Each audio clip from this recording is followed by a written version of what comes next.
Très heureuse de vous retrouver pour cette édition. Mesdames, Messieurs, bonsoir. Voici les titres. E9 Kubwa est le nouvel autobus électrique créé par la start-up Basigo basée au Kenya.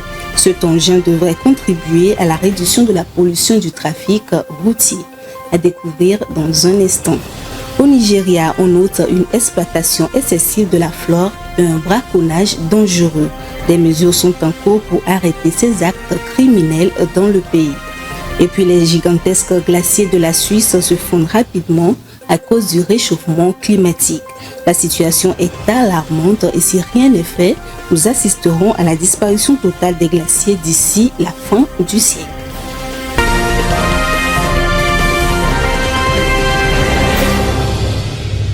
Bienvenue. Basigo, la start-up de mobilité basée à Nairobi au Kenya, mettra un modèle de bus électrique en circulation. L'engin baptisé E9 Kubwa peut transporter jusqu'à 36 passagers assis et 18 debout avec une autonomie journalière de 400 km sans recharge. Ce nouveau modèle devrait contribuer davantage à la réduction du trafic routier. Suivant.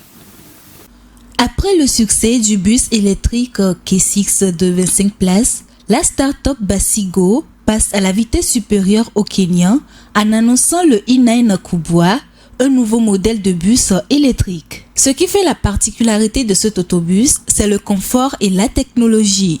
Haut de gamme avec des sièges en cuir, le Wi-Fi, des points de charge USB et des caméras de visiosurveillance, de quoi convaincre les opérateurs de véhicules de transport public de la capitale kenyane. Ces derniers sont de plus en plus fascinés par les modes de transport peu polluants et dont l'acquisition est facilitée par le modèle Pay as you drive. À en croire l'équipe d'ingénieurs, chaque E9 Kubwa permet d'économiser la consommation annuelle de diesel d'environ 20 000 litres et de réduire les émissions de dioxyde de carbone de 50 tonnes par an. En effet, Basigo mise sur le potentiel du Kenya en matière d'énergie renouvelable, notamment le solaire, pour alimenter les véhicules électriques. En attendant les retombées de la phase pilote en cours dans les quartiers de Nairobi, l'exploitation commerciale de ces autobus électriques est prévue pour cette année 2023. La forêt tropicale du sud-ouest du Nigeria subit une exploitation excessive et est menacée par le braconnage. Pour freiner ces phénomènes, les anciens braconniers ont décidé de travailler au service de l'environnement afin de protéger la faune et la flore. Irène Papadina. L'exploitation forestière excessive, l'agriculture intensive et le braconnage menacent la forêt tropicale d'Omo dans le sud-est du Nigeria. Au moins 55 000 hectares, soit plus de 40% de la forêt, ont été enregistrés comme zone de conservation. Ainsi, des anciens braconniers travaillent désormais à la protection des ressources de leur environnement. En fait, je ne savais pas que je deviendrais éco-garde, parce que j'étais chasseur avant. La Nigerian Conservation Foundation m'a simplement appelé pour l'aider à poursuivre un braconnier. Et c'est ainsi que j'ai été recruté. Cet écosystème forestier est présenté par l'UNESCO comme un habitat pour des espèces animales menacées d'extinction, notamment les éléphants d'Afrique. Après sa reconversion, Sunday Obidun, braconnier, regrette son passé de chasseur. J'ai commis beaucoup d'erreurs lorsque j'étais encore chasseur, mais à ce moment-là, j'étais ignorant. En tant que chasseur, il n'y a pas d'animal que je ne puisse tuer. Mais quand je suis devenu éco-garde, j'ai complètement arrêté de chasser parce que j'ai vu des animaux que je n'avais jamais vus de ma vie, comme l'éléphant. Les gardes forestiers se concentrent sur 650 hectares de terres strictement protégées où l'on pense que les éléphants y vivent et constituent une réserve de biosphère désignée par l'UNESCO. Chaque fois que je vois des chasseurs comme moi dans la forêt, je les arrête. parce que je leur dis que c'est une réserve pour animaux sauvages et autres, dans laquelle ils ne sont pas censés pénétrer. Je leur dis de se méfier de ce buisson. Nous ne voulons pas qu'un chasseur ou un braconnier y pénètre. Même si le braconnage n'a pas été éradiqué dans la forêt, les gardes forestiers affirment avoir fait des progrès significatifs contre le phénomène. L'exploitation des forêts sévit également en Indonésie, un pays très engagé dans la lutte contre la déforestation. On remarque même une avancée significative dans cette lutte, mais l'exploitation économique du palmier à huile constitue un frein à la lutte contre la déforestation dans ce pays. Néanmoins, le pays tient à maintenir le cap dans la protection de la couverture forestière. Viva Samana pour le commentaire. La déforestation est en recul de 17% dans l'archipel indonésien. Ce pays abrite la 8e plus grande superficie forestière du monde. Mais le phénomène est loin d'être enrayé. Le rythme de la déforestation est en baisse dans ce pays de l'Asie de l'Est. Le concept de déforestation zéro défendu à l'international a suscité une certaine résistance de la part du gouvernement indonésien car cela ralentissait le développement économique. En effet, la production de l'huile de palme est l'un des poumons économiques de ce pays et éviter la déforestation engendrerait un ralentissement de cette économie. La production de l'huile de palme est l'un des poumons économiques du pays et éviter la déforestation engendrerait un ralentissement de cette économie. Face à ces enjeux, il semble nécessaire d'améliorer la gouvernance dans la gestion des forêts.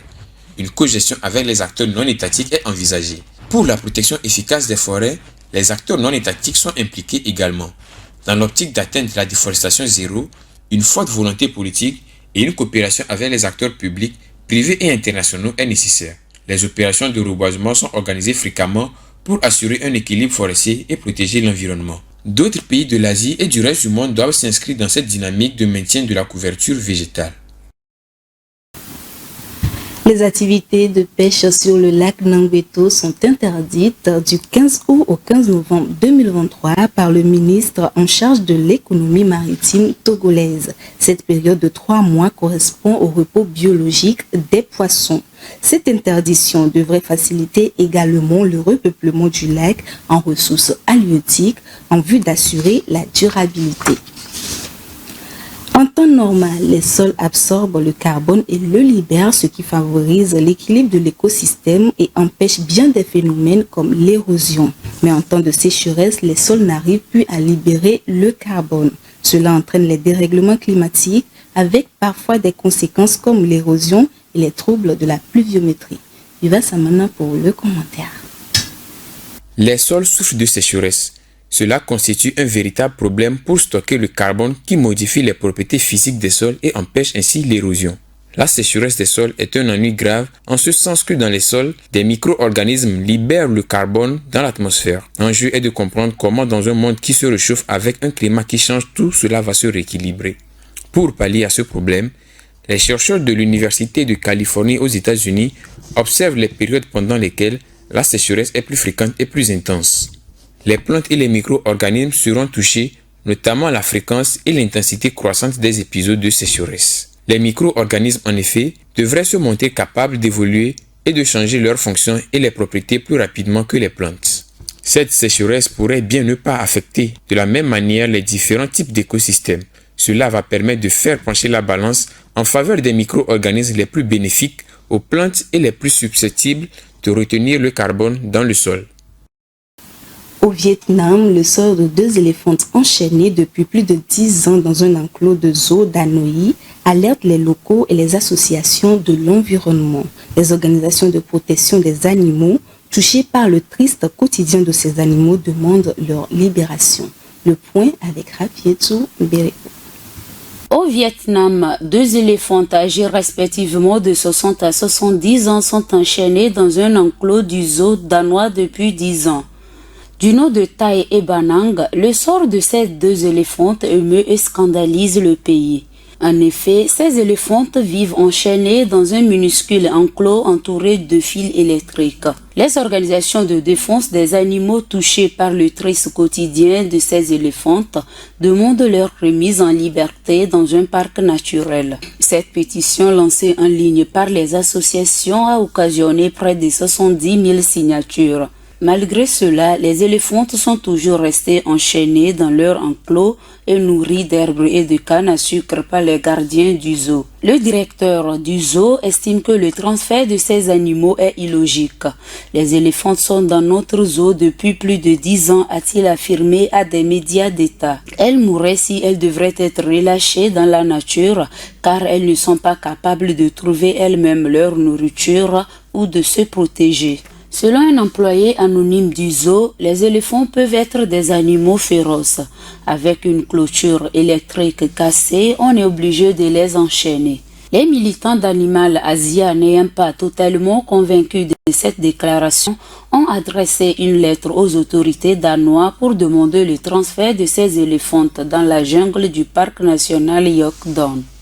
Selon les associations de protection de l'environnement, la population d'éléphants sauvages au Vietnam a chuté, passant d'environ 2000 en 1980 à une centaine en 2022. Le nombre d'éléphants domestiques a également chuté de 600 à 165 aujourd'hui. Les gigantesques glaciers de la Suisse ne vont pas bien. C'est ce qui ressort d'un constat fait par le glaciologue suisse Matthias Urs. La situation est alarmante partout pour les glaciers de la planète. Des actions sont attendues pour éviter leur disparition totale d'ici la fin du siècle. Vivas Amana. Les glaciers suisses fondent à une allure inquiétante et cela constitue un danger pour la région d'Europe centrale. L'alerte est lancée par le glaciologue Matthias Urs qui a publié sur son compte X que les glaciers suisses sont toujours dans les clous pour la deuxième année la plus négative de l'histoire.